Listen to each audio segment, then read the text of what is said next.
الحكاية بتبدأ من آلاف السنين وسط قارة آسيا. المقاتل سيفا المعروف باسم ملك الفيلة جمع جيش كبير جدا وحاول يسيطر على الهند والصين، لكن من حسن الحظ مقاتل أسطوري اسمه وانج شو ظهر واتصدى ليه. وانج قاوم بكل ما عنده لأنه محترف بالفنون القتالية، لكنه للأسف ما قدرش يحارب الفيلة لوحده واتحاصر في النهاية. وهنا في مقاتل مجهول اقتحم أرض المعركة وأنقذه على آخر لحظة. المقاتل ده شاب هندي اسمه الجنرال بيما، والاتنين اتحدوا مع بعض عشان يهزموا سيفا ملك الفيلة. لكن في وسط المعركة سيفا الغدار كان هيقتل بيما، بس وانج انقذه ورد ليه الجميل. بعد فترة قصيرة الدعم وصل اخيرا، فوانج وبيما استغلوا الفرصة وهربوا على احصنتهم. وهنا بترجع بينا الاحداث للوقت الحاضر مع الدكتور جاكي عالم الاثار وهو بيشرح القصة لتلاميذه. جاكي قال ان وانج وبيما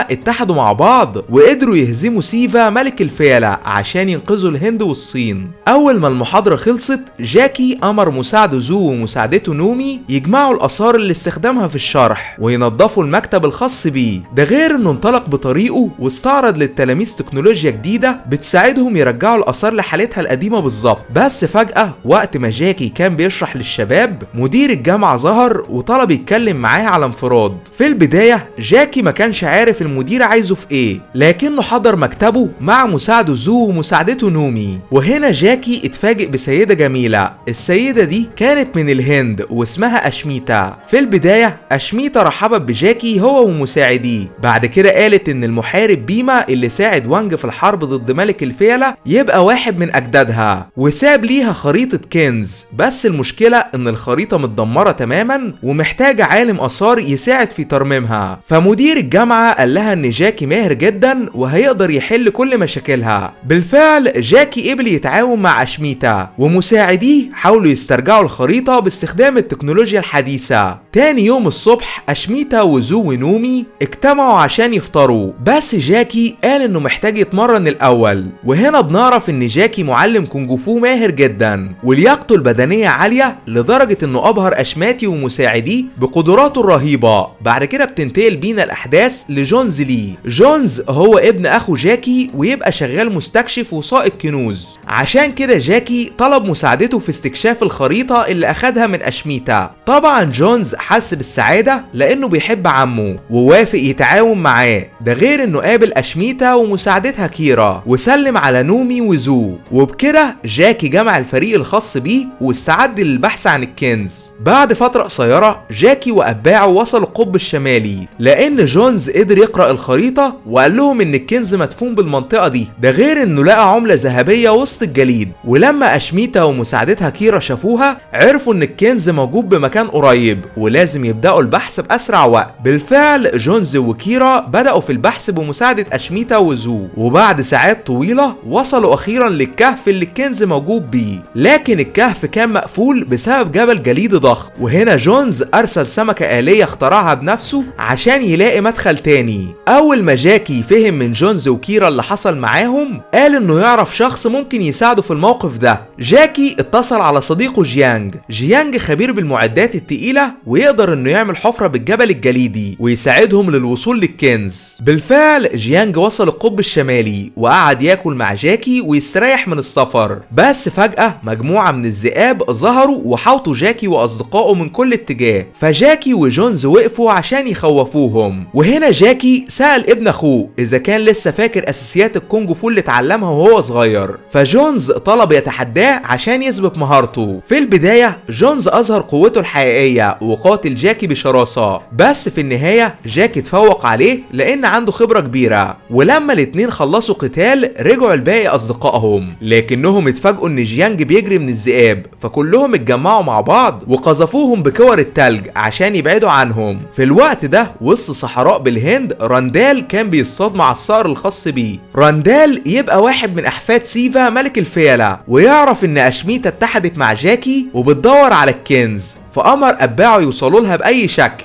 اما جيانج قدر يحفر الجبل الجليدي اخيرا، وساعد جاكي هو واصدقائه يوصلوا للكهف اللي الكنز موجود بيه. في البداية جاكي انطلق للبحث مع اشميتا، اما جونز هو وكيرا اكتشفوا ان في ناس مدفونين تحت الجليد من الاف السنين، وعرفوا ان الكنز موجود بمكان قريب. وهنا زو مساعد جاكي قدر هو ونومي انهم يلاقوا واحد من صناديق الكنز الذهبية بعد بحث طويل. في الوقت ده جيانج اتفاجئ بمجموعة من المجرمين غفلوه ودخلوا الكهف. المجرمين دول هجموا على زو باستخدام الاسلحة، وضرب النار كان هيسبب انهيار التلج. طبعا جاكي واشميتا اتصدموا من اللي حصل، لكنهم اول ما فاقوا اتفاجئوا ان راندال موجود. راندال قال لاشميتا انه لقاها اخيرا وهياخد الكنز لنفسه، لكنه اول ما لمس الذهب جاكي قال ان كل الاثار دي لازم تروح للحكومة وما ينفعش اي شخص عادي ياخدهم لنفسه. طبعا راندال تجاهله وامر اتباعه يربطوه هو واصدقائه ويسيبوهم يتجمدوا من البرد. طبعا جاكي اتعصب بشدة من كلامه وقدر انه يغفل واحد من الحراس عشان يبدأ الهجوم. مع ان جاكي دكتور في الجامعة وعالم اثار، الا انه اسرع من البرق وقوته رهيبة لانه مسك اتباع راندال طحنهم. وهنا بنعرف ان جونز لقى جوهرة نادرة وسط الاثار. بعد كده تفادى كل المجرمين بذكاء، ده غير انه صعد للسطح من جديد واخد زلاجة سريعة عشان يهرب وينجو بحياته. للاسف راندال انتصر في النهاية وربط جاكي واصدقائه وسط الجليد وسابهم عشان يتجمدوا. بس من حسن الحظ نومي مساعدة جاكي ماهرة بفن اليوجا، وقدرت تتخلص من الحبال بسبب مرونتها العالية وفكت اسر الجميع. بعد كده جاكي واشميتا حبسوا انفاسهم وبدأوا في الغطس من اجل الوصول للسطح. بس وهم تحت المية فجأة جاكي نفسه اتقطع وكان هيفقد الوعي، فاشميتا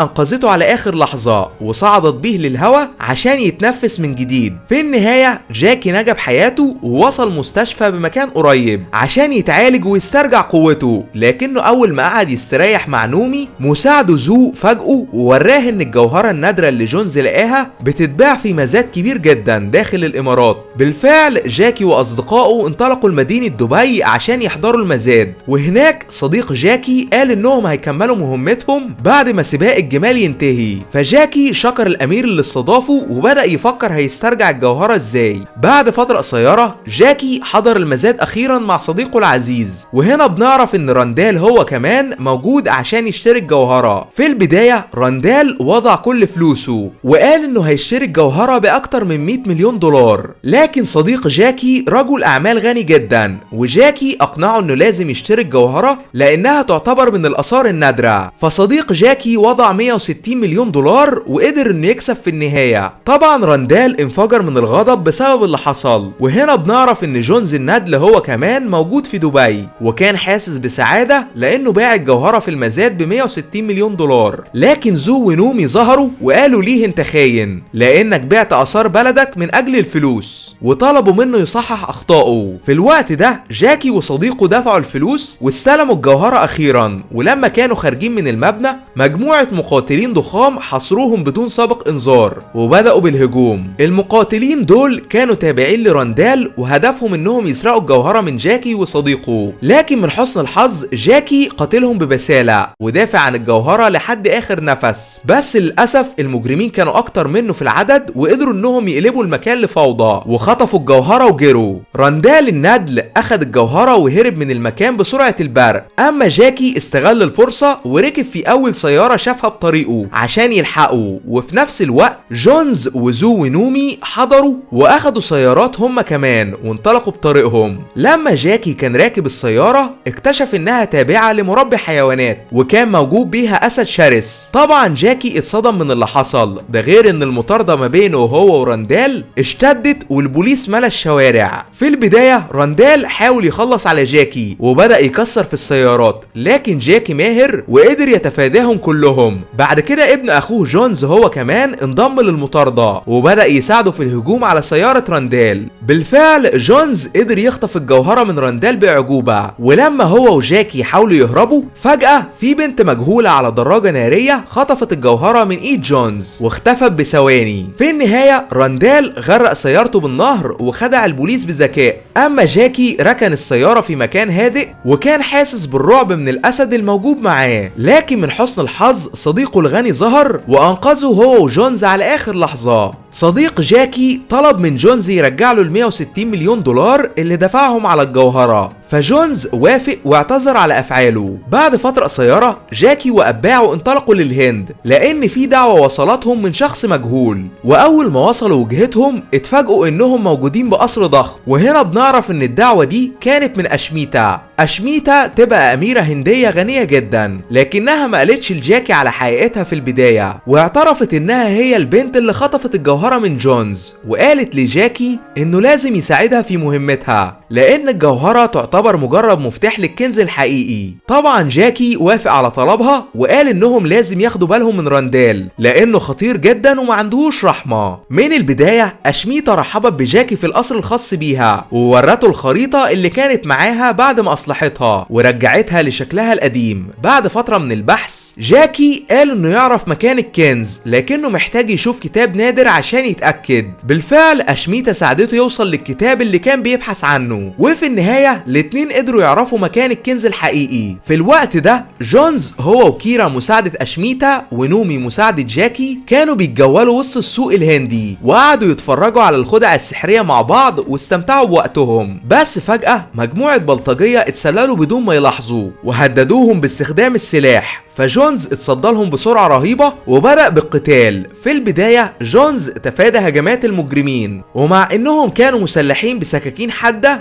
الا انه اتصدى لهم بحركات بهلوانية رهيبة. اما كيرا ونومي هم كمان قاوموا بكل ما عندهم وقدروا انهم يلبسوا واحد من المجرمين في تعابين الكبرى. وهنا بنعرف ان جاكي واشميتا وصلوا السوق وبدأوا يساعدوا اصدقائهم، بس للأسف الوقت اتأخر والمجرمين ثبتوا جونز باستخدام السلاح وخطفوه هو وكيرا. طبعا جاكي واشميتا استمروا في القتال عشان ينقذوهم لكن بدون فايدة. بعد فترة قصيرة جاكي راح بيت راندال ومعاه الجوهرة عشان يسلمها ليه مقابل حرية كيرا وجونز، بس اول ما راندال شافه قال انه مش محتاج الجوهرة لانها مجرد مفتاح للكنز، لكنه محتاج جاكي يساعده لانه ذكي ويقدر يحل كل الصعوبات اللي هتواجهه. بعد كده وراه جونز وكيرا وهم محبوسين وسط الضباع، فجاكي وافق انه يساعده غصبا عنه مقابل حريتهم. في الوقت ده بنعرف ان زو اتسلل بداخل بيت راندال وقدر انه يعرف مكان جونز وكيرا بمساعدة نومي. بعد كده وصل المكان المحتجزين بيه وبدأ يرمي قطع من اللحم عشان يشتت تركيز الضباع. في البداية خطة زو كان واضح انها هتنجح لكنها فشلت بالنهاية لان الضباع شموا رائحته وحاولوا ياكلوه. اول ما زو اتحاصر رمى سكينة لجونز عشان يحرر نفسه. بعد كده هو وكيرا خرجوا من القفص بعجوبة لكنهم فضلوا متحوطين بالضباع ومش عارفين يتصرفوا ازاي، فجونز قال انه هيجذب انتباههم عشان زو وكيرا يقفزوا من فوق السور بامان. بالفعل جونز بدأ في تنفيذ خطته، ومع ان الضباع كانت سريعة وشرسة جدا لكن في النهاية الثلاث اصدقاء نجحوا في القفز من على السور ونجوا بحياتهم على اخر لحظة. في الوقت ده راندال اجبر جاكي واشميتا يساعدوه لحد ما وصلوا معبد مهجور وقالوا ان الكنز ممكن يكون موجود فيه، فراندال امر اتباعه يقتحموا المكان. واول ما دخلوه جاكي فتش الغرفة بحذر. بعد كده اخذ الجوهرة النادرة ووضعها في منتصف حجرة مظلمة وانتظر لحد ما ضوء الشمس لمسها. في البداية جاكي لاحظ ان الضوء المنعكس من الجوهرة لمس حجر بمكان سري، ولما ضغط الحجر مجموعة علامات غريبة ظهرت على الارض. طبعا راندال اتصدم وطلب من جاكي يحل اللغز ده، فجاكي بدأ يضغط على الاحجار بترتيب معين لحد ما الارض انشقت فجأة وهو واشميتا وقعوا على مجموعة اغصان ضخمة. ده غير انهم اتفاجئوا بتعابين سامة، لكن جاكي استخدم لياقته البدنية الاسطورية وقدر انه ينقذ اشميتا باعجوبة. في النهاية جاكي دل راندال واتباعه وسط المعبد لحد ما وصلوا قصر عملاق مصنوع من الذهب الخالص. طبعا الجميع انبهروا من القصر وبدأوا يتجولوا فيه، لكن فجأة جاكي لاحظ ان راندال واتباعه عايزين يفككوا المكان عشان يبيعوه، فجاكي رفض وبدأ بالقتال معاهم. وهنا بنعرف ان جونز وباقي الاصدقاء دخلوا الكهف هم كمان وانضموا للقتال. في البداية جاكي حارب بكل ما عنده لان الاثار دي من حق الناس كلها وما ينفعش راندال ياخدها لنفسه، ومع الوقت جاكي قدر انه يتغلب على المجرمين بمساعدة اصدقائه لحد ما انفرد براندال وبدأ يقاتلوا وش لوش. في البداية الاتنين كانوا متعادلين لأن راندال قوي جدا ومحترف بالفنون القتالية الهندية، لكن مع الوقت جاكي درس حركاته وبدأ يضربه في رجله لحد ما أضعفه وخلاه مش قادر يقاتل. بعد كده هو وأشميتا غفلوه وهزموه في النهاية. وده كان ملخص الفيلم. اشترك عشان توصلك أقوى الملخصات كل يوم، واشوفكم عما قريب بإذن الله.